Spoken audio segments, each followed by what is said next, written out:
Hello everyone, this is Sonia. Hope you all are doing well. So our today's question is, will the timer that count down from a specific time? So हमें timer बनाना है, जैसे let's suppose मैंने 1 minute का timer बना लिया, तो every second के बाद उसका जो टाइम है वो वहाँ से डिक्रीज होना चाहिए.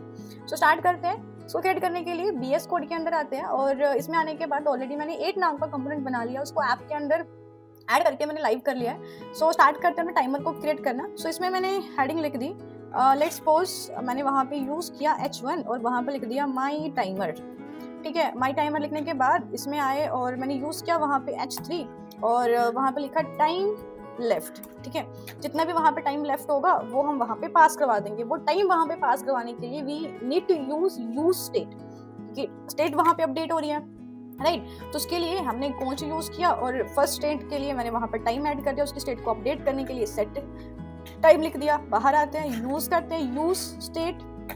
इसकी करंट वैल्यू मैंने वहाँ पे 60 पास कर दी. चेक करते हैं एक बार. सो इस H1 के अंदर आते हैं तो करंट वैल्यू वहाँ पे क्या है हमारे पास 60.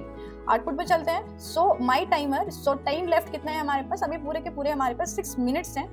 सॉरी सेकंड्स है, तो इसको मैं साथ में इस तरीके से सेकंड से रिप्रेजेंट कर रही हूँ. Totally up to you, just हम अपने लॉजिक पर्पस के लिए सीख रहे हैं. इस तरीके से ऐड कर दिया.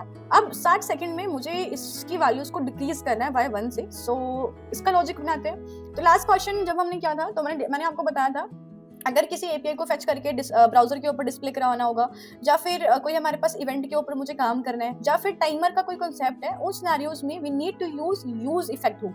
सो अब हम क्या करेंगे, हम यूज करेंगे हमारे यूज इफेक्ट हुक को. ऑन बेसिस लगाया. सबसे पहले हम इसका पूरा जो स्ट्रक्चर है वो हम बना लेते हैं इस तरीके से. देन एंटर करने के बाद अब जो मेरा यूज इफेक्ट है ना वो डिपेंड है टाइम के ऊपर. जैसे जैसे उसका टाइम हमारे पास डिक्रीज होगा बाय 1 से, वैसे वैसे वो चीज वहां पे बार बार वहां पे क्या होगी, री रेंडर होगी, कि वो टाइम के ऊपर डिपेंड है. अब टाइमर का जहां पे हमारे पास कॉन्सेप्ट आता है तो उसमें पहले हम कंडीशन लगाते हैं, इफ हमारा वो जो टाइम है अगर वो 0 से बड़ा हो. ऐसा थोड़ी ना कि हमें माइनस में तो नहीं लिखना है, तो वो कभी खत्म नहीं होगा.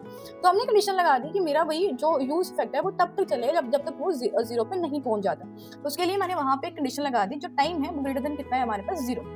अगर ऐसा है तो हम क्या करेंगे, वहां पे सेट इंटरवल यूज करेंगे. सेट इंटरवल, होप कि आपको इस सेट इंटरवल के बारे में आइडिया होगा. तो सेट इंटरवल हम वहाँ पे यूज करेंगे. ऑटोमेटिकली उसने उसका सिंटेक्स बना के दे दिया. इसमें हम अपना टाइम मेंशन करते हैं. तो 1 सेकंड के बाद मुझे वो चेंज करना है, तो 1 सेकंड को हम मिली सेकंड में रिप्रेजेंट करते हैं. तो मैंने वहाँ पे 1000 लिख दिया. तो और हमें जो वैल्यू हमारी चेंज होगी, अपडेट होगी, वो किसके बिहाफ पे होगी, किसका यूज करके होगी, वो यूज होगी हमारा यूज स्टेट का सेट टाइम यूज करके. तो सेट टाइम मैंने यूज किया. जो हमारे पास टाइम करंट टाइम है उसमें से मुझे -1 करना है एवरी 1 सेकंड के बाद. वो लॉजिक हमारा बन चुका है. अब इसमें क्या होता है कि लेट्स सपोज मेरी करंट वैल्यू 60 है. अब जब -1 करेंगे तो वो 59 होगा, -1 करेंगे तो 58 होगा. तो उसकी जो स्टेट वहां पे है, जब वो वापस री रेंडर होगा तो पहली वाली स्टेट को वहां पे रिमूव करने के लिए हम वहां पे यूज करेंगे रिटर्न.